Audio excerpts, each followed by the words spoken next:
How's it going? And welcome back to another episode of Mood for Feud. I'm your host Katya, and today I am in the mood to talk about the Nicki Minaj and Meg the Stallion feud. And joining me, I have the fabulous Lauren from Ugly Hot Podcast. How's it going, Lauren? Hey, so excited to be here. It's a topic near and dear to my heart. So I'm so excited to talk about this feud and the cultural impacts has lasted since. Yeah, there's a lot to unpack in here. Did you want to tell the listeners a little bit about your show before we get into things? Yeah, absolutely. My show is Ugly Hot Podcast, and we talk all about our ugly thoughts, our hot takes, and honestly, anything I feel like talking about, anything from yapping about Christianity and how it shows up in reality TV, all the way to talking about being queer in the American South and moving to New York City. So it's a really great conversation venue, and I get to talk cultural zeitgeist, pop culture, and everything like that. Yeah, it's so awesome. I've been listening to your episodes, and it always amazes me just how much depth there is to your conversation. And yeah, there's a very intellectual and philosophical thread running through, which I find so interesting. And it really just adds another layer to something that, pop culture, everyone always is like, oh, it's such a vapid topic, blah, blah, blah, blah, blah. But I feel like you really introduce some of that deeper thought back into it, which I appreciate. So sweet. When people are like pop culture, celebrity, vapid, blah, blah, blah, I'm like, oh, now I know that you don't have the capacity exactly to have a great conversation with me, because I think the real smart people like us,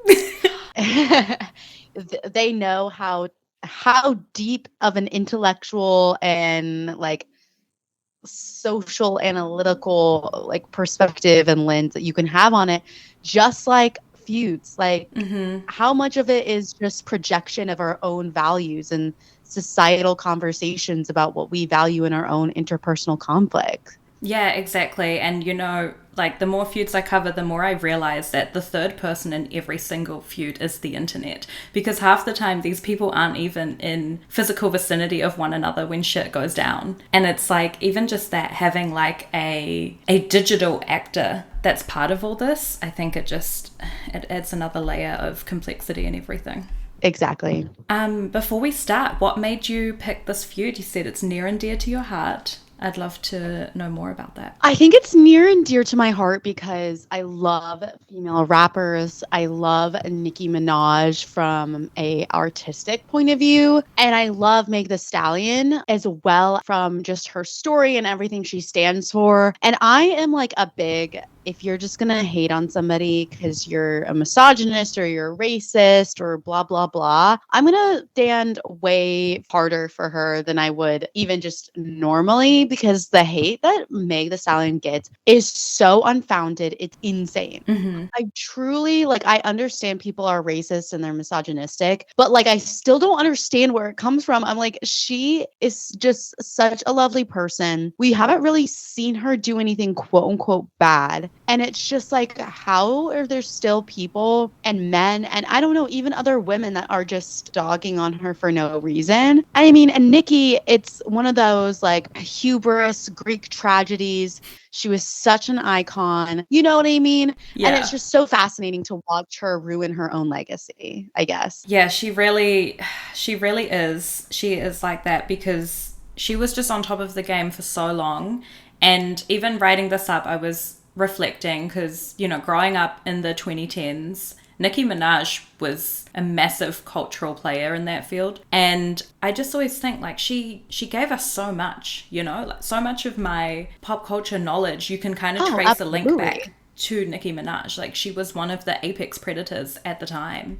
And watching this fall from grace, it's just, but only at her own doing, because no one, It's one of those things. So I even say, I call it the Nicki Minaj syndrome. So it's this idea that she was so cutthroat. She was as you said, an apex predator. She was this bigger than life person, and she had to be, right? When she first got on the scene, there was truly nobody else that rivaled her at the same time. Like Lil Kim and some other rappers and Eve, like they were a little bit before her, right?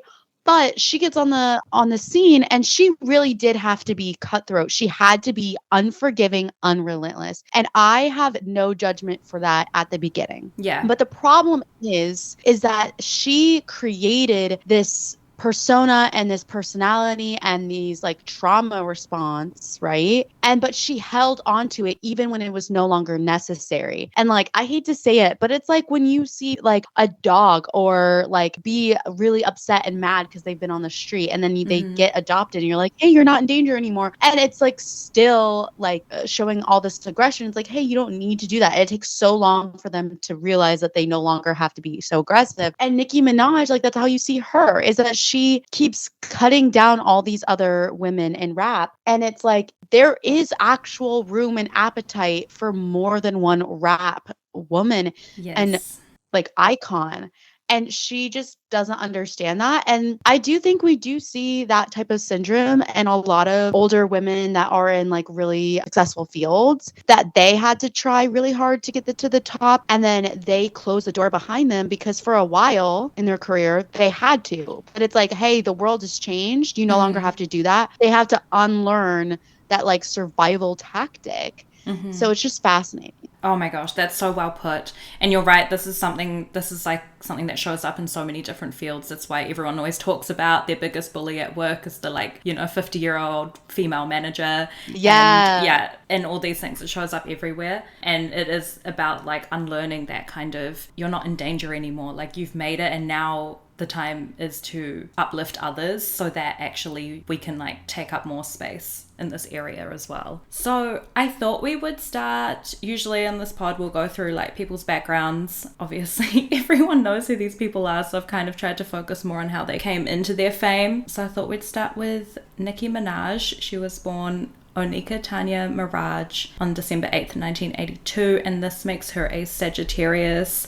Actually, are you an astrology person or not? Because I know this is a divisive topic. I kind of am, but I only really know certain signs that I've been around a lot, which is I'm a Taurus. Oh, okay. And then I'm around a lot of Cancers, Libras, Leos, and Aquarius. I'm not around a lot of others. So like, I don't really know a lot of Sagittarius. Like, I don't really know what they're known for. I know a lot of Aries.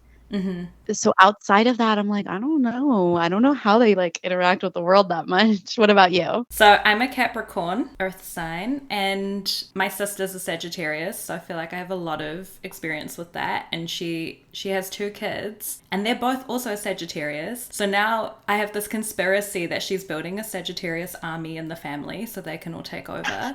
Wait, what are the traits of Sages? I'd say in general, they're a fire sign. So they're, like carefree, run to the beat of their own drum type of thing. Usually like life of the party type people, which I feel like sums Nicki up perfectly. Yeah, some people I'm always like, oh my god, that's your sign. And then other people I'm like, oh yeah. Like Nicki to me is like classic Sagittarius. But I will say the sign that pops up all the time is Aries, which is another fire sign. But I think they're a bit more like aggressive. Not physically, like mentally, I definitely agree. I feel like they're go-getters. They're more in terms of like corporate ladder, girl boss, gatekeep, gaslight situation. But I mean, Nicki's a little gatekeep, gaslight a little bit herself. Exactly. But part of that we love. Okay, part of that we love. Yeah. Oh, I will never be mad at a strong, empowered woman. But yeah, exactly. You gotta wield your power nicely. Sometimes, not all the time. Towards the right villains. When all the other villains are gone, then we can turn on one another. Exactly. It's kind of like in Game of Thrones when it's like, we gotta come together to defeat the White Walkers and then we can figure things out. That's how I feel about women and men. It's like, okay, girl, like let's get the men first, and then we can figure Yes. out who's top bitch, you Deal know? with them, yeah, and then we can fight for the throne. Yeah, you're so right. Like, while we still have a common enemy, we need to be directing the energy that way. Exactly. So she was born in Trinidad and Tobago, but grew up in Queens, New York. Grew up in your neighborhood, kind of. That's probably a massive extrapolation. I have no idea of the geography of New York. It's somewhat close. I'm in Brooklyn, so yeah. Yes, it is. Ooh. Yeah. You know how you were saying your knowledge of Australia is from like that one influencer? My knowledge of New York is like purely from TV. Oh, before So, I moved here, same. But I think Queens and Brooklyn are always said in the same sentence, and it's like they are relatively near each other. So it's amazing. oh my gosh. See, I brought on the subject matter expert. She describes having a tumultuous upbringing. Her dad battled a drug addiction and was also at times violent, and they had to move around a lot. And then this was interesting. Her mum had like a dream slash premonition that the house would burn down. So then she sent Nicki and her siblings to like spend the night somewhere else. And then their dad did actually try to burn, I think he did actually burn the house down and tried to do it with their mum in it. And luckily she escaped. But yeah, that was kind of like the context of how she was growing up. And so she really used rap as an escapism. And she describes locking herself in her room or her car to write from a really young age. You can tell she's come into this with so much passion, right? And it really is like an integral part of her rather than just something she does for fun. Yeah, she clearly has like the X factor. She has such an amazing gift, and it's just, I mean, I guess we'll get into it, but I mean, she really like it's unarguable, like the talent she has and the ability to create the art that she has. It's just, you know what I mean? Like you can't argue it. And I think that's what's so sad about the future. Yeah, yeah. But I think like part of that is because it was like a survival instinct for her. Even her alter egos, I think she's talked about, she has so many alter egos, and she said some of them developed when she was a child because it was like an escape from her own reality. Exactly, yeah. She started writing when she was about 11, but, you know, took things more seriously at 17. She had her beginnings in a hip-hop group called Hood Stars, and early in her career, she was offered a record deal with Warner Brothers, which she turned down because it stipulated she needed a ghostwriter. And this is actually something we see later on as well. I think Lil Wayne, he's been credited as like bringing her into the rap scene, but I think he had to ask her like 3 or 4 times to sign with him before she did. Like this is what I love about it. She's so business oriented, and she doesn't kind of get caught up in like, I have to take the first thing that gets, you know, given to me. And she also was like so delusional, and she's like she's like the blueprint, the pink print of being so delusional and it working out. Like, I think that is sometimes when you hear the things that she would say back then, and some people probably in her life, or like with Stephanie Germanotta, Lady Gaga, like you hear them and they're like, I'm going to be famous. I'm going to do this. I'm going to do that. And like, maybe if I had somebody telling me that, I'd be like, but then they do it and you're like, oh my God, you being delusional, you saying these things, you really believed in yourself and you got where you needed to be. And maybe somebody in her life in the moment probably was like, you need to take that deal. You'll never get another one. Yeah. And she was so confident in herself and had so much foresight that she was able to go, no, like I know what I'm worth. I know what I can get. And she did. It's amazing. It's really incredible. And yeah, you're right. Lady Gaga's another person who just so unapologetically backed herself to the point where she had zero chance for a plan B. It was like any money she made, she directly invested back into, you know, creating Lady Gaga. And I'm always so in awe when people are like that, because I feel like I don't have that kind of gusto. And so it's something that I always admire, and Nicki's very much the same in that way. I would have taken that first Warner Brothers deal and just had a ghostwriter for the rest of my life. I've been like, I'll take the deal. I'll fight with the ghostwriter, like whatever. I'm like, well, this is as good as it's gonna get, which probably is not like a great way to be, but you know, what you gonna do? I know. I always try to change my like mentality around that, and it's so much easier said than done. She starts uploading her songs to MySpace. This is what I love. So many artists that we cover start with just uploading stuff on the internet. And then she was signed to Dirty Money Entertainment by Big Fendi, and Fendi's the one who she's credited with changing her stage name from Nicki Minaj to Nicki Minaj. And her and Fendi have had a bit of beef because he kind of annoying. He feels like he didn't get his flowers for like discovering Nicki on MySpace. It's like, relax. I know. The whole world discovered her. It's as if Jay-Z was like, nobody cares that I picked out Rihanna. Yeah, because she's so big now. Like, it doesn't really matter. Yeah, exactly. We're past that. Exactly. And also, that's the other thing. It's like she was going to be what she is, regardless of Fendi, even regardless of Lil Wayne, I would argue. I know Nicki says he like really mentored her through her early rap career, but I'm like, it would have happened one way or another, and the people along the way, like, I agree. They're interchangeable to me. I totally agree with you. I agree to a point. I do think Lil Wayne, like, his style you can definitely see in her music. So I think that there is some, but it's like she could have had that influence just from listening to it and not like actually like interacting with him. So who knows? Yeah, true. Okay, I probably shouldn't like just straight up say that. He did nothing. No. I'm sure he brought some expertise to the table. Yeah, you're right. Like, Nicki's 1,000% self-made.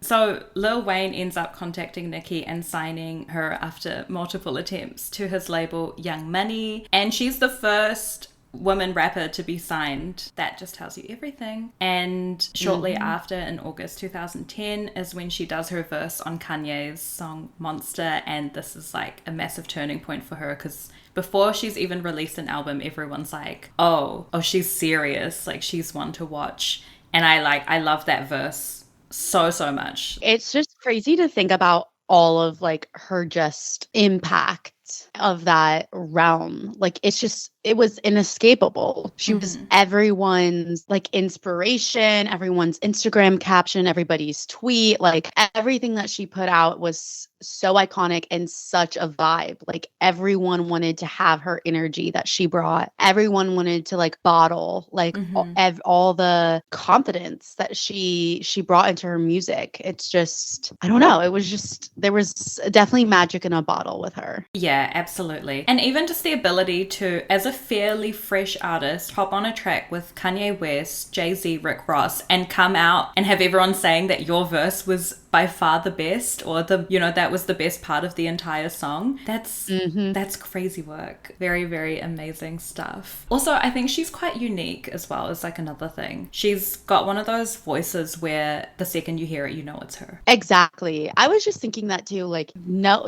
one sounds like her.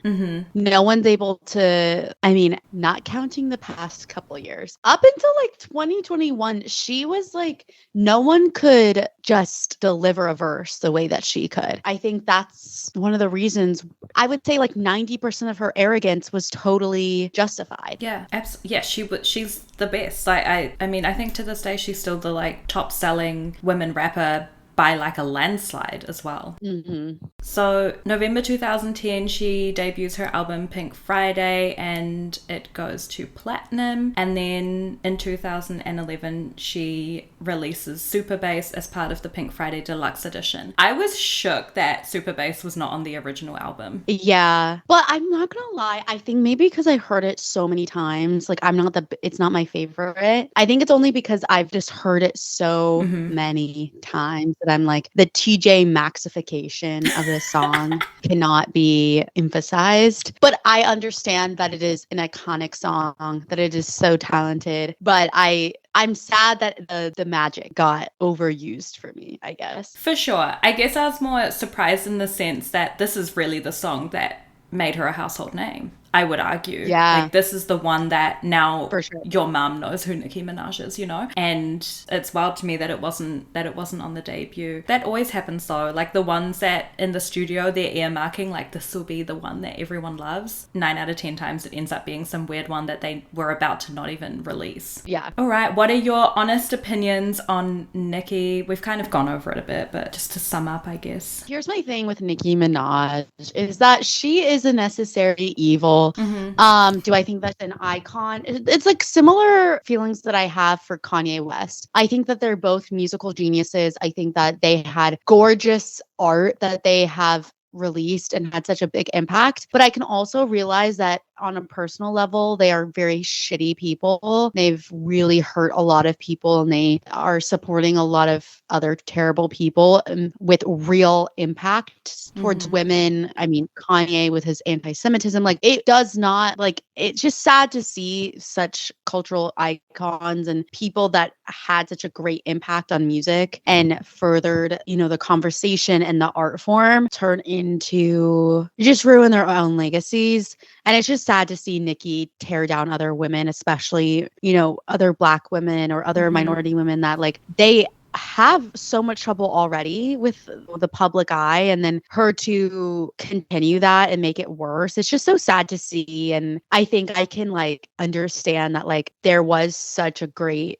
part of your art and that just no longer exists, and that's okay. But it took a while to fully like realize like damn damn, you really have lost it. Yeah. Do you know, it took me a while too. I was always a bit of a Nicki apologist, I think, because I felt the same way. I felt like she had to jump so many hurdles. She like broke through 10 gajillion glass ceilings, whatever. And she also inspired so many other women to start rapping because they had someone that they could see like, oh, okay, like she's done all that, you know? So even just without even trying, she's done a lot for other rappers. But Exactly. yeah, I feel very much the same. Obviously she's kind of tainting her legacy at the moment, and I think her, Kanye, these are all examples to me that actually like the music industry isn't a conducive environment to producing good art, because with all this competition and, you know, there's a lot of money involved, blah, blah, blah, a lot of politics involved too. Those things don't make for good art and good music production. So it's this really annoying thing where the bigger you get, the better your art does. You're also hurting your own career in a sense. Yeah, I think she carried the 2010s music scene on her back. Every single song, I was re-listening to a lot of them and I was just like, God damn, it's just banger after banger after banger. Like, she really... Oh, yes. And I just, like the art is so good and it's just tough to see. It's tough to see. But, you know, I do listen to her on the Stairmaster. I listen to her when I'm partying. Like there is a lot of joy that I've had and a lot of confidence that I've had from her music. And I think the same can be said for Meg's music. And I think maybe out of all of the rap girls, I feel like Meg makes me feel on more of a similar vibe or energy that I have when I listen to Nicki Minaj. And I think maybe that's why Nicki was so, I guess, threatened. Yeah. Because, you know, and not to say that I don't like these other artists, but I wouldn't say I feel the exact same way if I'm listening to a Lotto or like sometimes I feel that way about Cardi B's music, but I don't like all of like the majority of her music is just not for me. But I love her, like her big singles. But like the majority of Meg's music, I feel the same way I do when I listen to Nicki. So maybe that's why that was the biggest, you know, friction point. I think so. And I mean, we'll talk about it, but like they've had similar backgrounds. And you know what? This happens all the time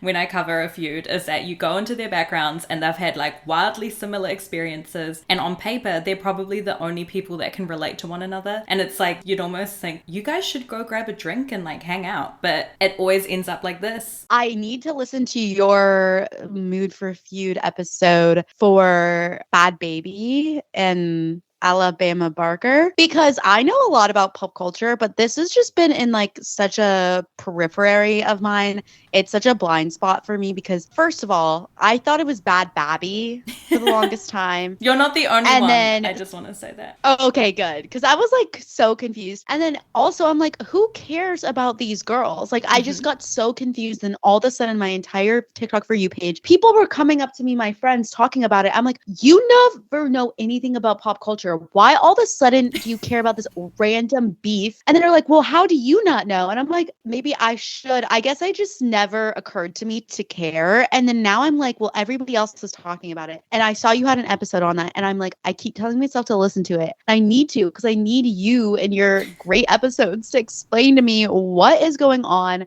And do they have similar backgrounds? Well, I guess, I mean, Alabama Barker, she's a Nepo baby, and I like her dad, so I don't know how she turned out so odd. It is interesting.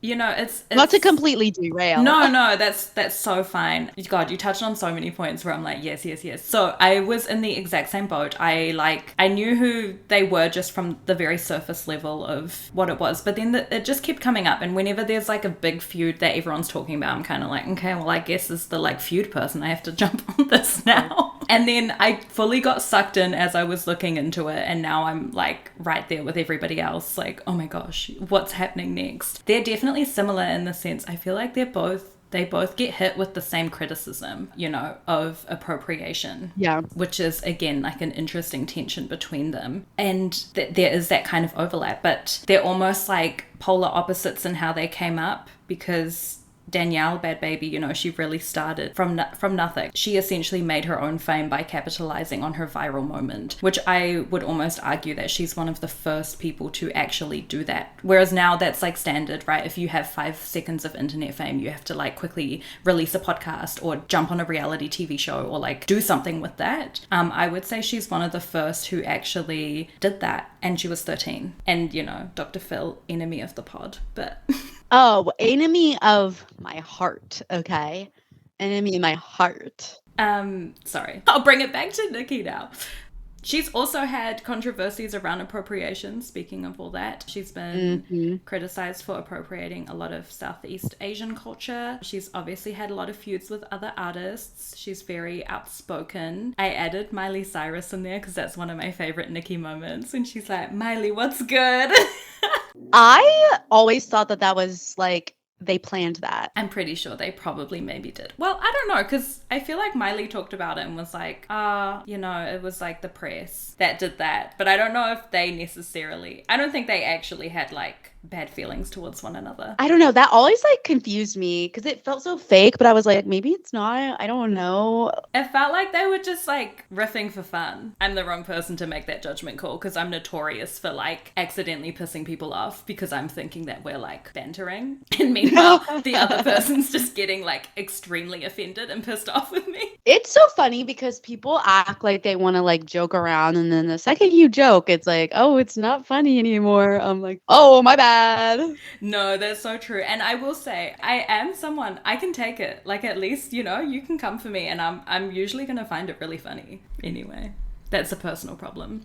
She's also defended convicted sex offenders, and this is probably like the most spicy thing about her. She famously collaborated with Tekashi 6ix9ine after he had his sex offender conviction, and then she's married to Kenneth Petty, who was convicted of attempted rape of a 16-year-old in 1995 and is a registered sex offender and has also served time for manslaughter. And I think her brother has also had sexual assault charges, but I don't think she's publicly defended her brother. I think she has. Oh, has she? I should have pulled it, but I'm pretty sure she's done it on live and she's done it on Twitter. Okay. I retract my statement. I did find that weird. I was like, oh, so it's fine for Tekashi, but when it's your brother, you're going to be like...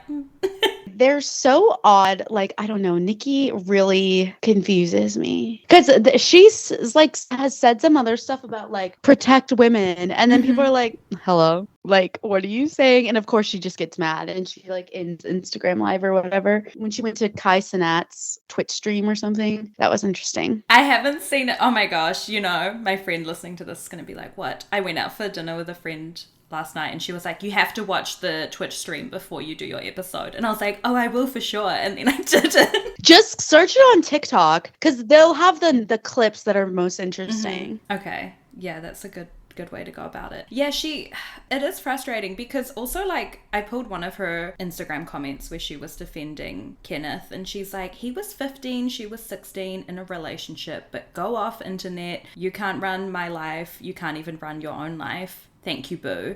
And I don't know, it's so disappointing. First of all, like, to me, the defense makes no sense. Like, he was convicted of attempted rape. So it doesn't matter to me that he was 15. Like, 15-year-olds are capable of that. It actually concerns me more. And the fact that she has, like, sent people to beat her up and, like, all of these other things. Like, and I know a lot of it is alleged, but I believe it. The way that she talks about it, I'm like, no, I totally believe you. And the fact that this has been around for years, and at this point it's been over 10 years, if there are still all these people coming forward about saying that you are threatening them, you are sending people to beat people up, and that is being said for over 10 years, I'm sorry, I'm going to believe it. If it wasn't true, it wouldn't stick on you for over a decade and keep coming up. It's because it's true and you are doing these things. I don't know. It's just obviously, like, it's so disappointing. Yeah, absolutely. It is surprising just how, because she gets so defensive about it. Like, you're not even allowed to just mention it. Because the other thing is like, this isn't people gossiping or people, like, making shit up, or this happened. This is, like, it's set in stone. It absolutely happened. So it's strange for me how crazy defensive she is, to the point where you're not even allowed to mention it to her. They are also, I found this interesting, they're like high school sweethearts, kind of. Like, they knew each other. He's, like, from her past, you know? So I wonder if there's a bit of, like, protective. Exactly. I think that's part of it. I think she's like, well, I knew him and he was nice. Yeah, he never did that to me. Exactly. Or maybe he protected her from something. And then she's like, well, because he did a great thing for me, he could never do anything terrible to anyone. And it's like, I love that you found a protector for yourself, but that doesn't automatically mean that they are this amazing person to every single other person. Yeah, and that's exactly it. I'm just like, a man could do anything. He could be Jesus Christ to me, and somebody say one thing, I'd be like, you know what? That could very well be true. Like, I don't know. I'm just like, nothing ever surprises me. I'm in the same boat as you. Maybe that should. No, I'm enabling you now. I'm like, no, that is so true. But I think this is the thing. Like, unfortunately, people are really complex, and it's not as simple as, like, one person is nice one time, that means they're nice all the time. Like, people have multiple different sides to themselves, and, you know. Exactly. And with something so violent and, like, the stuff that they've done since, it's like, clearly you haven't changed. It's like Chris Brown. Yeah. When people are like, he was 19, blah, blah, blah. And it's like, well, he's been doing the same shit every single year since. And I don't even care if that was the one time we ever saw something. I'm still concerned. It's like Mark Wahlberg. Oh, God. He committed vicious, violent hate crimes. I don't care if it was 30 years ago. I do think, for I would say 90% of things, I do think people can change and grow. But when we're talking about violent things like that, I don't believe that people just change all of a sudden, you know? Yeah. I maybe that's on me. Maybe that's a moral failing on my part and compassion. I don't know. I think, like, there's something wrong with somebody if they have the capacity to harm someone out of pleasure, you know? This is so interesting that you bring this up, because I was kind of reflecting and I was like, is there ever a time where I would forgive someone who had an offense like this? Because, you know, you're meant to give people grace and, you know, not have like a one strike mindset when it comes to them. And I was like, I feel like I can't. Like, for this specific crime, for like a violent sex crime, I'm just like, I don't know if I ever will get to a point, like, as harsh as that sounds. Exactly. And because we're not talking about somebody that robbed a bank and held somebody at gunpoint. That to me, I'm like, usually that to me is like out of necessity. I could forgive that. No, exactly. But I think, like, we all kind of understand the difference between violence to rob somebody or to steal something. They're not doing it because they enjoy the act of putting people in fear. They're doing it to get the money. It's a means to an end. And is it ideal? No. Let me make that clear. Yeah. Is it ideal? No, of course not. But at least through that, I'm not thinking, oh, you enjoy the fact that I'm in pain. Like that to me, I don't think can be, I mean, you get it. Like, that to me is different than somebody that was like, oh, well, I don't know. I felt like I had no other way to make money. And I felt like I had to do this, or I felt pressured to do it, or they were threatening my family. Like, so I went and I did that. And I'd be like, okay, you're forgiven. Just don't do that to me. Yeah. Go steal somebody else's car. Jean Valjean Exactly. stealing the bread. Yeah, whereas like with a sex crime like that, there really isn't any kind of justification for it. Exactly.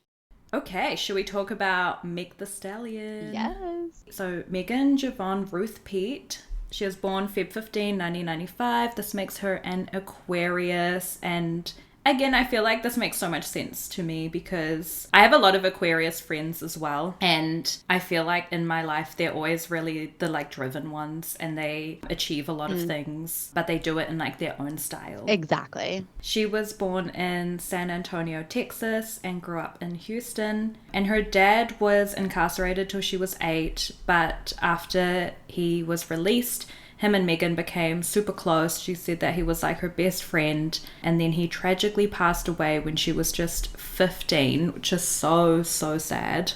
She described coming from a long line of powerful, independent women who really inspired her grit and determination. Her mum was also a rapper who went by the name Hollywood. And she would take Meg to the recording studio with her. Megan started writing raps really young, kind of like Nicki, and then took it more serious when she turned 18. But yeah, I love that. I love that whole, obviously not her dad dying, but I do love her being like inspired by the women around her. I feel like that's something that I can really relate to. And it really just shows like the confidence coming from such an honest place, you know? Yeah, absolutely. It's like generational. Yeah.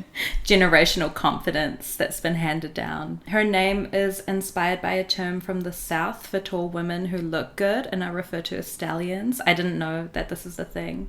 Yes, I knew this was a thing. I'm famously 5'2", so I'm super short.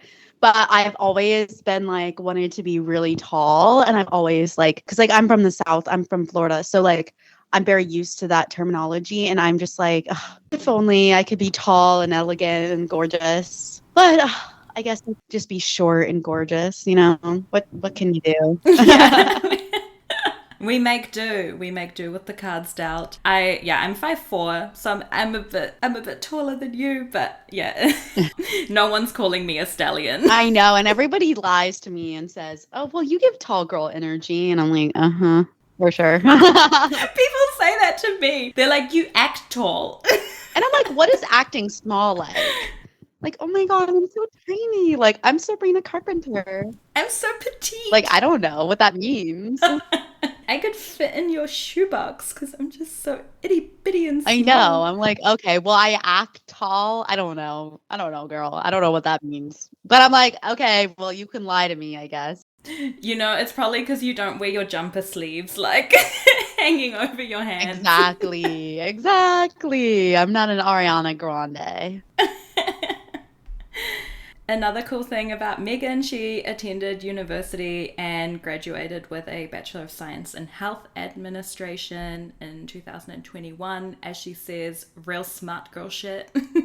Icon. I love that she got that degree. And then while she was in college, this is when her rap career started to take off. She was kind of known for her freestyle talent, and she started uploading her raps to YouTube after her friends encouraged her to put her stuff out there. And one of the cyphers that she rapped on went viral, and it was kind of similar energy to Nicki, to a much lesser degree obviously because it wasn't a Kanye song, but when Nicki rapped on Monster, it was similar in the cypher. Everyone was like, oh, like she just absolutely bodied the competition. Exactly, yeah. In 2018, she signs with, I don't know, is this 1501? I was like 1501? 1501 Entertainment. And she's the first woman rapper. It's been so long. Like, why is that still a thing? That's so annoying, but whatever. But I think with the cipher too, I feel like Meg, not only did she have amazing talent, but like also the way that she like moved her body in it and like the ways that she was able to present herself. Like, she is a performer. She has a star quality. And like when you watch that video and like you see the other rappers and the men, they just have no presence, no confidence. And like it's just like when you see her, she just emits confidence and beauty and like joy. And like I've always felt that way with her. And I think it's just like she is magnetic. And like that's why women specifically feel so drawn to her and her voice and her art. And like I think that's what's so amazing. And I think the way that she pisses men off, I think it's double-sided for me, because part of me is like I love it, and then part of me is just so deeply angry that like why does a woman being so joyful and confident and sexy, why does that piss you off? Why does that make you violent? Like I guess it's just like part of me is like I love that she pisses men off, but part of me is just so upset by it. For sure, for sure. Yeah, it's... You're so right. It is always disappointing. And absolutely, I watched her cipher and like, you can't take your eyes off her. Like, she's one of those people, she just really like locks you in. And I was even thinking like, you know, she's got all these men standing around her and she's just up there doing her shit. And I'm like, even just the way she's able to do that, I find that so amazing. And it is frustrating. It is frustrating that like a strong, confident woman incites rage in men. Make that make sense. Yeah, you're right. It is double-edged for sure. Going back to what you said earlier with why is she still the first, like, why is she breaking down similar barriers to Nicki with becoming the first woman rapper to be signed by the label? And that was the exact same thought I had. I was like, we're talking, you know, a decade after Nicki and the same barriers still exist. So wild. Frustrating. In 2019, her mum tragically passes away from cancer. And it was actually Megan that had to make the decision to pull her off life support. And then her grandma also passed that same month. She's experienced some like insane loss. Yeah. So early on in her life. And I feel like she does like carry that grief. Yeah, it's like unimaginable loss early on. And then she's still so young. I mean, how old is she? She's 28? She's, 28 or 29. I think she's a 95 baby. She's 30. So she's still very young, but to have that much loss so early. And then, I mean, we haven't even gotten into the Tory Lanez of it all. And you know what I mean? Yeah. Like the amount of stuff that she's gone through, I just can't imagine. Like, it's just a lot. And I mean, similar to, you know, Nicki, like we talked about, like they both had very like tumultuous backgrounds and loss and things like that. And it's not, you know, identical, but I think that they both have had to deal with a lot of pain and they've dealt with it in healthy and in unhealthy ways. I mean, Meg talks about her, like she's so vulnerable. She talks about her depression and her problems dealing on and off with alcohol and substance abuse. And, you know, I think that Nicki, you know, she kind of alludes to it at times, but she does it more in a I'm having fun way rather than if you really look at it, like some of the things that she says, you're like, okay, well, you're not using this in strictly a social once a couple times a year. Like it seems like you might be doing this because you have a lot that you're going through and that you know, not only from the stress of the career and the fame, but also from all the things that you've been through. So I don't know, it's just interesting. But I think from my perspective, I think Meg, because of maybe just the changing times, maybe because she's of a younger generation and everything, she just comes off so genuine and vulnerable in the way that she presents the things that she's gone through and yet still emits a lot of joy and things. And it just sucks seeing her have such a great collaboration with Nicki Minaj, you know, on Hot Girl Summer, and it be literally the song of like the century, and then it go downhill. Yeah. So sad. They fully invented Hot Girl Summer 2019. Like it was such a successful song. And it was just nice to see a collaboration between two really empowering women. And Meg loved Nicki. Like, she kissed the ring. She Yes. always credits Yeah. her. And like, I think that's what's so sad to see about a lot of these feuds with Nicki is that so many of these women, or I think every single one of them, have always given Nicki her flowers and have always bowed down and kissed the ring. And it's like, what more do you want? Like, what more can you have? You never put this pressure on any men or any other type of people. You only put this. She cuts them so much slack. Exactly. You only put this pressure on other female rappers. It's just so fascinating. Yeah, you're right. That is the like innately sad thing, is that 9 out of 10 times when someone is beefing with Nicki, they're beefing with like one of their biggest inspirations and their biggest idols, and probably the person that encouraged them to give it a try. Exactly. And created that visibility. Frustrating. Yeah, honest opinions on Meg Thee Stallion. Love her music. As you mentioned, she's very vulnerable. One of my favorite songs of her is Anxiety, where she kind of details all of the shit that she's gone through and how it impacts her. I also think she carried 2019, 2020 TikTok music. She obviously had Savage, which that just takes me straight back to 2019 TikTok. So like I just love her. Like, I have a massive soft spot for her, and I think she's very funny and witty. I love watching her interviews as well. She's so warm and so genuine, and as we've mentioned, she cops so much unfair heat. Even like, this is what pisses me off too, the people who are like, you're too sexual. Like, what does that mean?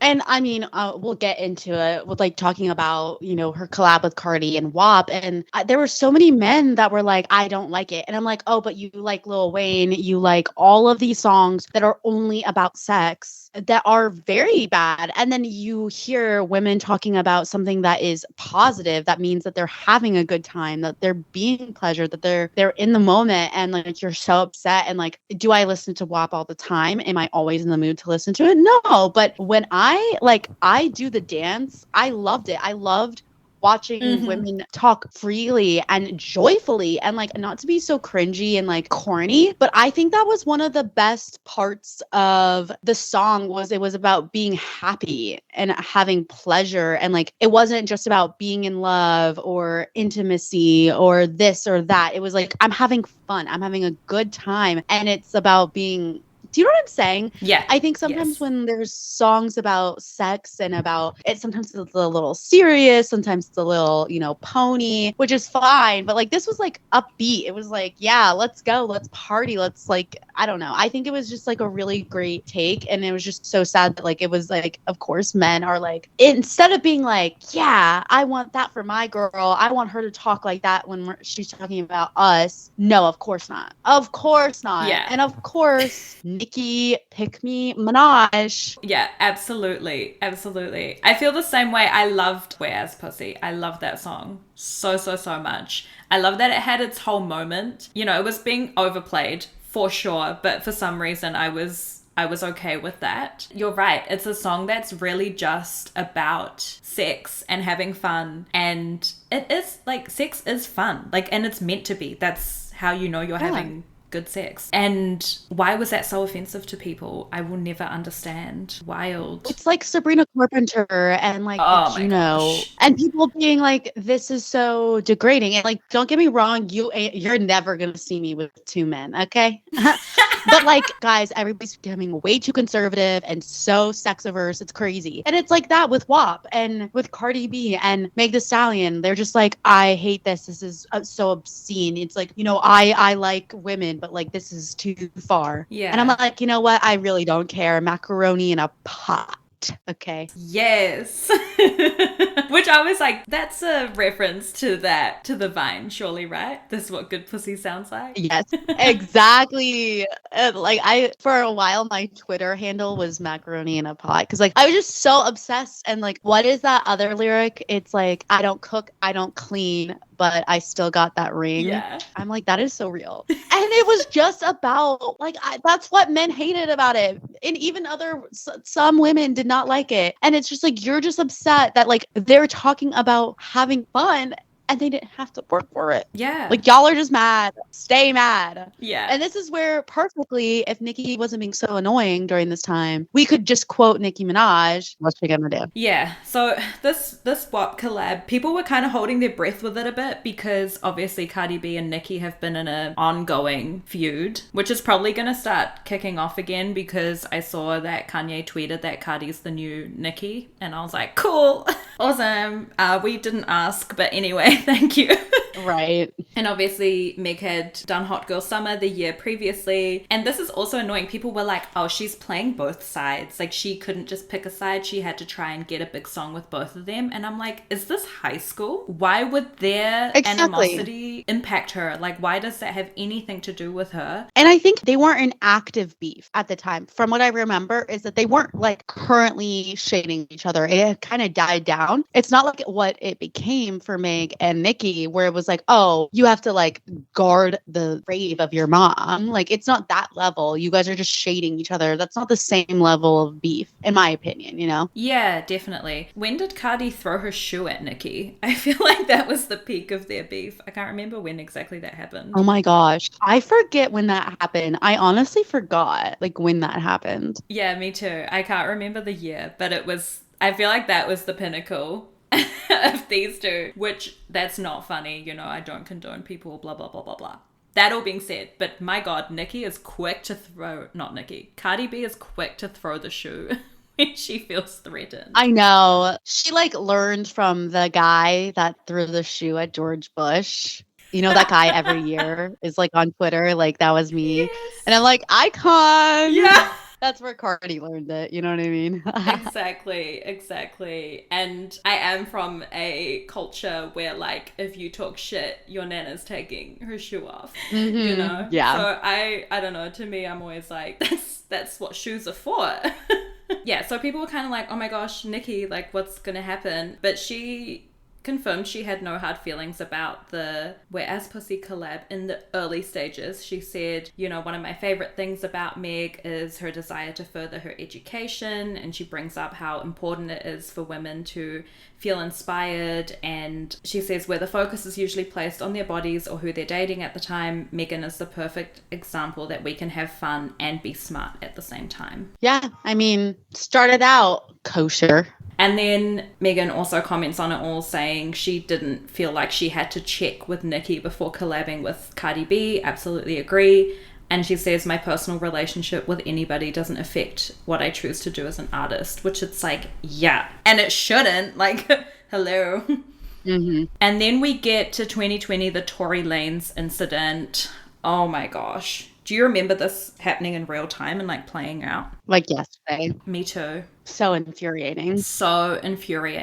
Give a little background in case anyone doesn't know, but there was a shooting incident after Tory and Megan, they'd been at a pool party at Kylie Jenner's house. When they were leaving, there was an argument that broke out. So Megan hops out of the car to walk away, and this is when Tory fires a gun at her foot while shouting, "Dance, bitch, dance," which I'm like, makes me so angry. And then law enforcement gets called, probably because there were gunshots fired, and Megan gets scared. This is like 2020, the George Floyd, you know, of it all. There was really heightened discourse around Black Lives Matter, ACAB, police brutality. Like, people were rightfully super scared of law enforcement. And so she obviously doesn't want to disclose that there is a gun. So she lies and says she cut her foot on glass. And good context for this was that she was involved with Tory. So she loved him. She had feelings for him. This isn't some random person. And I think because everybody's like, you lied. Why did you lie? It's because they were probably drunk. They might have been on substances. This is somebody that she loves. She allegedly, he was cheating on her with Kylie Jenner. Like, there was a lot of things happening. I can understand why maybe all of a sudden she's just like, I don't want him to be hurt. I don't want the law enforcement to bring deadly force. Yeah. Being uber compassionate when he could have killed her. Yes. I guess I get really upset when people are like, but she lied. She lied. Either way, she's shot. Like, what is wrong with you? Not you, but with people. No, me? And this is another thing that makes me so deeply sad about all this. The fact that, like, this terrible thing has happened to her. Law enforcement gets called. And her immediate feelings and instinct is, oh my gosh, like, I'm scared of the police. I need to like think on my feet here and come up with something, because if I tell them right now that there is a black man with a gun, something really bad could happen. Like, the fact that she even has to think like that. Not just him, but the rest of them too. Yeah, you know, it wasn't just about him. It was all of them, except of course Kylie. You know what I mean? Like, there's all these things to think about. So it's just really upsetting the way the people reacted to it, of course. And it's like people saying that she lied about being shot. It's like, she didn't lie. There's a bullet in her foot. How are you saying she lied? Do you think she shot her own self? No one ever responds that way. So they just say something about her lying. It's just so... Yeah, I know. It is really frustrating. And so many people came to the defense of Tory Lanez. And I'll admit, I had no idea who this man was when this all happened. So I was like, what's going on here? I thought it was just obvious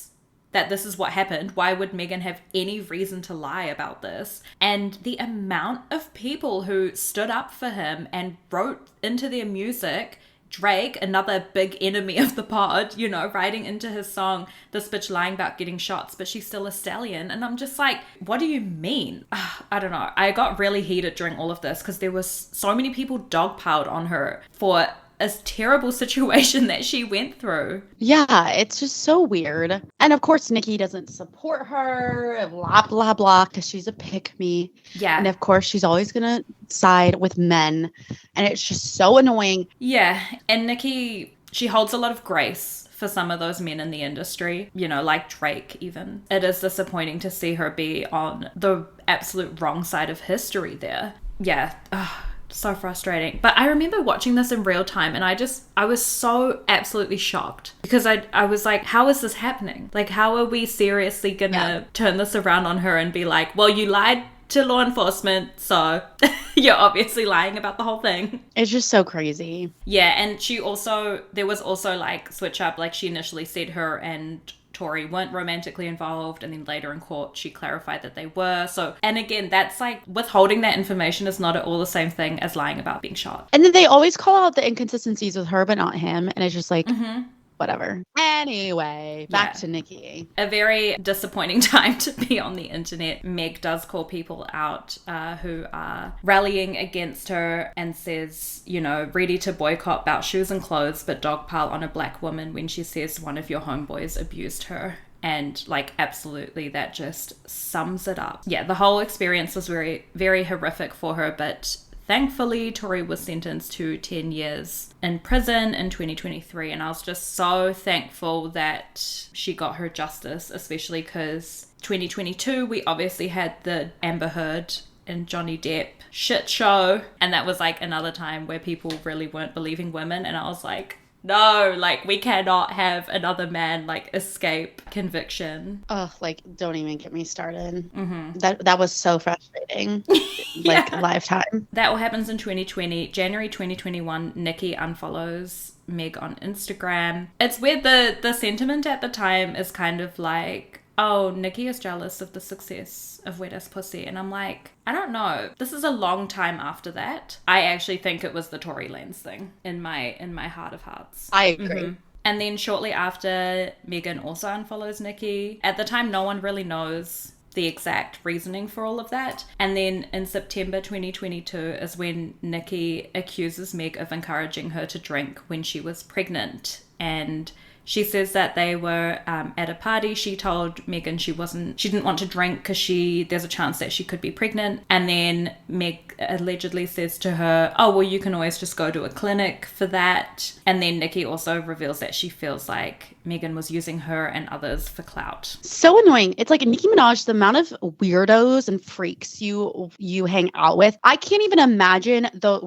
rancid shit they say to you. Let's say this is real, that Meg probably was drunk, heard you say, oh, I might be pregnant. I would probably say the same thing. I'd be like, Who cares? You can get rid of it tomorrow. Like, if that was my friend, I'd be like, ha ha ha. Maybe not completely serious, but like just joking around. If they were like, I don't know, maybe I am. I am 130% sure that you have had the freaks around you say rancid shit to you. Be real. You do not care that Meg said that. Yeah. It was such a non-issue. When she tweeted that and when she was saying that stuff, I was like, please, this can't be a real offense. And she got all the like pro-lifers rallied up and racked up about it all, and like, oh my god, it was horrific. I thought the exact same thing when I read, you know, the situation, and when she first tweeted like, and then she told me to go to a clinic. I was like, ooh, that is something that would come out of my drunk mouth so fucking fast. Exactly. And I recognize that, you know, it's a sensitive topic. There are some people who can't have children. I recognize all of that. And I'm not saying that I'm right for speaking flippantly about topics like that. Blah, blah, blah. I'm not a mum. All of those things being said. However, it's just one of those things, and I feel like it just pops out. You know, you're drunk, you're lit, you're having fun, you're like, have a drink. Someone's like, oh, I could be pregnant, and you're just like, I can't even imagine the terrible things that people say around her. I'm just like, you are just choosing something random to attack her with. And then hiding behind this, like, it being a woman's issue and like, oh my gosh, look at her being so insensitive about something like this. You're right. She's probably heard so much worse from some of those men that she hangs around with. This is when the beef kicks off, and then the following year, Nicki releases Red Ruby to Sleaze, and on there we have the line, 700 on them horses when we fix in to leave, but I don't fuck with horses since Christopher Reeves. She also says Dorito bitches mad that they nachos, which is a reference to Meg's Super Bowl commercial that she did with Doritos. And then this line fucks me off so bad. She says that 40 cal make him dance like a go-go, which is referencing, I think, the Tory Lanez incident. As we know, he allegedly was like yelling at her to dance while he was fucking shooting at her feet. Vicious. I just was like, this is so tacky. And again, like a drunk comment that she made about abortion, like doesn't warrant coming for this like horrific act of violence that she was subjected to. No, of course not. But I think by this point, Nicki was already, you know, whatever is happening. Yeah. Whatever is happening to Nicki was already, I feel like, slowly occurring here, in my opinion. Yeah, for sure. She did get a lot of support online when she brought up the whole abortion comment situation. Like, people were like, oh, that's not okay, blah, blah, blah, blah, blah. And, you know, the barbs freaking rallied around her. And so I feel like she was also feeling a bit confident. Like, cool, I've got my, like, excuse, my reason for why I'm mad, and now I can just go in and no one can stop me because, oh, but guys, remember when little poor old me got so offended at a party? January 2024, Megan releases Hiss, and she has the line, these hoes don't be mad at Megan, these hoes mad at Megan's law. I love that line so much. So iconic. Meanwhile, it's like she wasn't even talking. She even name dropped Nicki Minaj. That line could apply to probably 75% of male rappers. Yes. That's what I thought. It wasn't a direct dig. No, but that's the gag. And a hit dog will holler, just as Meg the Stallion has said. And it's just ridiculous. I remember being in the office of my job and being like, oh my God. Yeah. This is such tea. I can't believe that this is going down and you are claiming that this is about you. It just shows how insecure and defensive you are. That's the thing. And that's like what we were talking about earlier. She's so weirdly defensive to the point where Megan doesn't even mention her. She doesn't say it's about Kenneth. I should probably explain Megan's law is the law that means that when a sex offender moves into a neighborhood, the people in that neighborhood have to be notified about it. It's a smart play on words. It could apply to, unfortunately, so many people, especially people in the rap community. Yeah, the fact that Nicki, like, way to out yourself. But she's always so mad at people coming for her husband, but I feel like she fully, like, put the spotlight on him by going off at Megan for this. It's the Streisand effect. Yes. Like, it's the Streisand effect. And it's just so, like, girl, I can't. And then I was on the Instagram Live. Of course, I got that notification. I clicked on the Instagram Live immediately with Nicki. Because at that point, I was already like, oh, she's losing it. I still respected her, but I was like, she's losing Mm. it, you know? And I got on and I was like, oh God. And this was when she like had it like I think everybody's seen those clips of her. She's like not in the picture or the Yes. video Yeah. and she's just mumbling and you're Yeah. like, oh my God. Yes. Something is deeply wrong. And then I remember the part where she's just like she lands on Bigfoot, like it just comes out of her head and she's like, oh yeah, that's good. And I'm like, oh my God, someone help. Yeah. Please. Yeah, you're right. And this is on one of her lives is when she previews Bigfoot as well. And yeah, she's not in the clip. It's just like working through it. And she says, bad bitch, she like 6 foot. I call her Bigfoot. The bitch fell off. I said, get up on your good foot. It's such a low blow. It's Meanwhile, that's the only good verse on the entire. yeah. Like I'm on Megan's side. I think you should never do a low blow like that. But I'm like, if you're gonna do a low blow, great. Okay. That is the one good verse where I'm like, okay, it's got a rhythm, okay, pentameter, Wordplay. whatever. Yeah. But then that is the only good verse. The rest of the song is absolute shit. And half of it's not even a song. Like by the tail end, she's just like spitting into the mic, like I sometimes do when I'm like blacking out while I record, and I'm suddenly like, Yes. And then at the end, she's like cursing Meg the Stallion's womb. yeah. Oh my gosh, it's so I'm like, crazy. okay, Onika. I know. And you know, I am someone who like my toxic trait is I love diss tracks. I revel in them. Me too. I get so giddy and excited. And this one isn't even in my top 10. Like, it's so, like you said, this was really the best line out of the whole thing. And there was no moment where I was like, oh, like she got her good. Like, it was just, the whole thing was just boring. And Nicki also posts a photo of her feet. Just really rubbing in that she's never had to experience being shot in them before. And this was crazy because it was seeing like even all of the like a lot of the barbs even then being like this is so embarrassing. Like I have friends who are like lifelong barbs and like I would consider myself like a barb light, you know? Like I love her art. Like I said she's a musical genius. I had friends that are like diehard barb and even they were like this is really embarrassing. Like I mean, now we know kind of like Drake and Kendrick came out glowing, you know? And with this, Meg, thankfully, came out, I think the majority of people think that she came out glowing because I'm sorry, you crash out on Twitter for what, an entire 2 weeks? It's crazy. And then you have your people, you claim that she's lying about being sad about her mom dying and her grandma dying in the same month. And then she has to pay for special security to guard her mom's grave? Yeah, you're crazy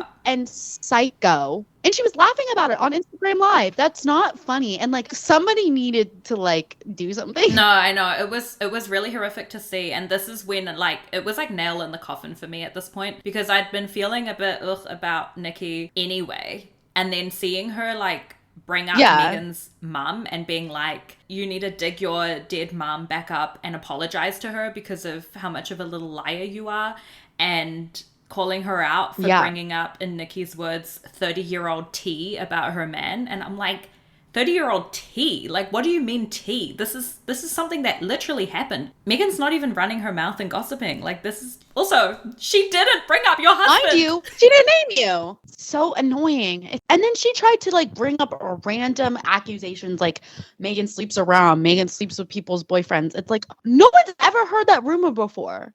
And also, no one cares that you're saying that she randomly hooked up with somebody's boyfriend when you have your barbs at her mom's grave. Okay, I'm sorry, that's just not equal. It's like when Drake was like, oh, you slept with somebody's girl. Kendrick's like, well, you're a pedophile. It was exactly that. There's no equity there. So I don't know. But Meg, you know, I feel like there was a lot of people that I talked to at work and in my personal life that was like, you know, I didn't really know about Meg, you know, outside of the few really popular songs and viral songs. And they were like really getting into it. And they were like, I really have so much respect for her. I didn't know all about this background, and the fact that she just didn't say anything. Usually I'm a stick up for yourself person, but I think in this instance letting Nicki Minaj she's not very with it right now, you know? I think if you were going back and forth with somebody very competent,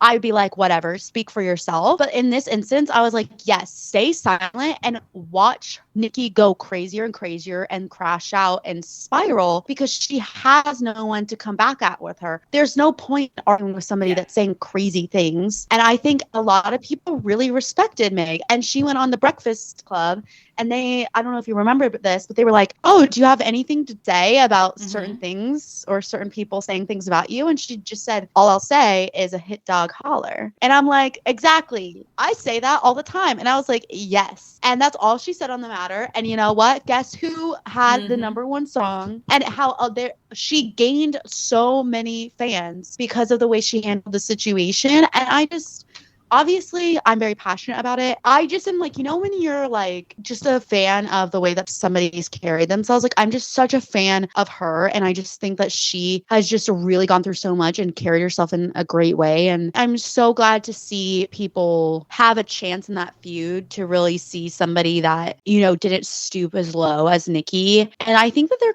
could have been a lot of things that she could have exposed or said. And I don't think that you should always be classy. I really hate when people are like, oh, it's better to be classy, quote unquote. But I think in this very instance, I think that it really showcased, I don't need to say anything because she's clearly showing how bad she is. I don't even need to be messy about it. And you know what? She was right. And I'm so happy. Absolutely. It was the right move. Nicki was absolutely crashing out. And like for so many people, this was, I feel like, a really big turning point for them with Nicki. And it really just showed and said so much about her already. I agree. It was better for Meg to just stay quiet. I don't know how she stayed quiet. I don't think if someone was dissing my like deceased mom, there is no way that I would have had that kind of self-control. And again, that like speaks to Meg's character. And that was the harder thing to do in that instance, was to stay quiet and just let Nicki dig her own grave. Nicki had nothing to really say against Megan. Like, even, like you said, Bigfoot had just a bunch of wild claims about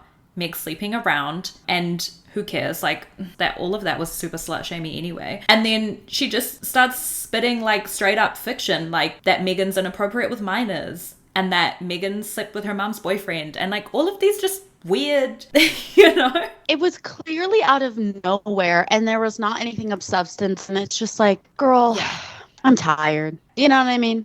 What was this? Last January or something? Yeah. I forget exactly. It was, for a second, we thought this was going to be the biggest rap feud of 2024. I mean, you've already covered Drake and Kendrick, right? And I'm assuming you're on Kendrick's side. Obviously. Drake, he is really, like I said, Dr. Phil's enemy of the pod, but Drake's the number one enemy of this podcast. I hate that man so bad. And here's the situation, is that like, I literally had to interact with people that were on Drake's side. And here's the situation, is that I used to be not a diehard Drake fan, but I used to love him. I used to be really attracted to him. I watched him on Degrassi. I actually, like, there's this video of Drake and Nicki Minaj at a 7-Eleven that I used to love. And I used to be very into Drake. And then that slowly faded away. Okay. You recovered. Yeah, prime Drake, when he was the true lover boy, like I genuinely was so into him. I thought he was so attractive. I was like really into it. And then of course he like really fell off. But I got to a point where there were all these rumors and all these things about him being weird with minors. I got to a point where I literally blocked him on Spotify, which really hurt because I really loved him. But I was like, you know what? I gotta be that way. I gotta do it. I gotta do it. And so when this Feud went down, I was like, and Kendrick is my favorite rapper since 2012. And I was like, oh, I am so ready for this. So I had to explain the rap beef with them. I had to explain Meg and Nicki to like everyone, basically. It was just so interesting last year having to explain the feud after feud and being like, no, this is why it's important. And I actually told my boss, it was so funny. She literally told me, she's like, I actually went and I Googled on YouTube more about it after you explained a little bit about it. And she's like, now I fully know. And I was like, so exciting. And she's like, and that's so crazy that he put the sex offender map on the cover. I'm like, I know. Now that somebody's pointing out all of the details, I'm so like, I feel so knowledgeable. I was like, you got to stay tuned in. And work's the best place for that, because you have a real mix of like different people and different ages and whatever. And it's just the best place to like impart some like pop culture wisdom. I know. And I'm like, it's important. You're going to want to know this. And guess what? He performed at the Super Bowl. And then my work people were like, I'm so glad you told me about this. And like, it's so interesting that I know all of this. And I'm like, I am providing value and shareholder value. Yes, exactly. Maximizing shareholder value. Yeah, okay, that's so interesting. And I will say I've never been a Drake girly. So like for me it was easy to be a hater, but I do always respect when people, you know, get to that point where it's like, okay, I really love this person, but I'm seeing all this shit and I actually need to like make a choice now and make that tough decision, which does suck, and it can be so tricky to do that. Especially when you get into them when you're young, I feel like, because then it's like they're part of your upbringing in a way, in a parasocial way, I guess. Yeah, that's wild. I still need to be better at doing stuff like that. I've really struggled to. I was talking about this in the last episode actually, because I'm a Lana Del Rey apologist to my grave, and she does so much. Lana. And I'm always like, I can't. One day I'll be strong enough. She's such a, I don't even know like where to begin with her. She has such a hold on me. Me too. But yet I'm like, you are psycho. Yeah, and you say some really fucked up shit. Yeah, but here's the thing: is that to my knowledge, she's not as bad as like a Nicki or a Kanye. No, not yet. She's just a little anyway. toxic. Not yet. That's true. To me, she's just like that weirdo girl, you know, from high school that like you totally vibe with, and then she says some out of pocket shit, and you're like, okay, didn't know you were a flat earther, yeah. but we still can kiki, I guess. You know what I mean? Like that's the vibe I get from her. I think that she's not a Trump fan. I mean, she's literally called Trump out. She gives me toxic, weirdo, libertarian vibes. That's the vibe she gives me, and I can't accept it, but it does give me enough wiggle room to still enjoy her music. And that's all I'll say about that. Yeah. Well, like, honestly, and I'm probably even deeper in than you, because it's like, she's my phone screensaver and has been for the last, like, 7 years. You know, I'm dead. If I ever have kids, they're not going to be the phone screensaver. It's still going to be Lana Del Rey. Like... Oh my God. I can't. She's blah, blah, blah. I could talk about like how much she means to me and how Question much for the culture. Me. Oh my God, no. That Question for the culture. Like, she's crazy girl. Can I just say, I'm not defending that whole post, blah, blah, blah. But everyone was like, why did she only call out artists of color? Ariana Grande's on that list. Okay, but what was she, Blackiana at the time? So I can understand why Lana might have been a little confused. I know. I was like, the way everyone just lumped Ari into that category. I mean, there were so many people that genuinely thought that she was mixed or she was something. Like, I didn't know. I was just like, I didn't claim to know if she was white or not. I just remember being like, everyone else thought she was something. I watched her on Victoria. So I want to put it past Lana for genuinely thinking that she was, and that was when she was really tan. Yeah. She was really fake tan. And I used to be a Ariana like apologist, and I still kind of am. Okay, I still kind of am. When you put the pictures side by side, it's criminal. It's criminal. So bad. To your point, I do give Lana a pass for lumping Ariana in. Because I would have done the same at the time. I would have been like, oh, all the people of color. That's crazy. My favorite black artist, Ariana Grande. Yeah. You know what I mean? Yeah, I do. I think because I watched her on Victorious, I kind of was always like, what? Like, what do you mean? And yeah, Blackiana, what a time. What a time to be alive. I think I was so young that I wasn't like, I think I just was like, yes, that's Sam or whatever her name is from Victorious. But I feel like I knew that was her, but I was so young and everything else was happening in my life that I don't think I was like, why is Kat all of a sudden 5 shades darker and talking differently? Like, I don't think I like was competent enough to like be like, let's compare the two. Do you know what I mean? I think it just happened, and like, for most people, it's just like, oh, what you present, I'll accept. You know? Yeah, And yeah. as a teenager, I was just like, oh yeah, whatever. I like her music. Who cares? Now that I'm an adult, I'm like, and somebody points it out and we'll put the voices back to back. I'm like, yeah, that's crazy. And she's like, I got my juice, I got my cookie. I love watching. Jail. Yeah, I love watching those compilations. And I love her. I'm like, icon, part of the struggle, ally. But I'm like, you could just, I wish Ariana would just at least address it and just be Yes. like, yeah, I was crazy. And I'm deeply embarrassed by it. And like, I just loved the culture so much. I didn't realize how much I was appropriating it. And I still love all of my friends. And I just took a little too much inspiration from Victoria Monet. And, Yeah. like, I apologize for doing that. And I think if she was just honest and was like, that was kind of crazy and I have no excuse, I look back on it and I don't know what was happening either. Like, I think people would respect that. Yeah. Because I do embarrassing things. I mean, I haven't done that, but I've definitely done embarrassing things. And I would say, I don't know why I did that. I'm so sorry. And I think that it's like a real thing that people can relate to. Like, that was 7 years ago. I truly don't know why I did something like that at the time. Exactly. And like watching Ariana through the process of creating Wicked, I think we can all agree that she is someone who is really susceptible to just like taking on an entirely new persona and personality based on external factors. Exactly. So she's a bit of a shapeshifter in that And way. not justifying it. No. Yeah, not justifying it. But I think we're all collectively noticing a pattern and being like, Yeah. okay. This isn't just one way. Okay. Which makes it a little better, I guess. I know, it wasn't like a direct hate crime, like she wasn't targeting one specific group of people.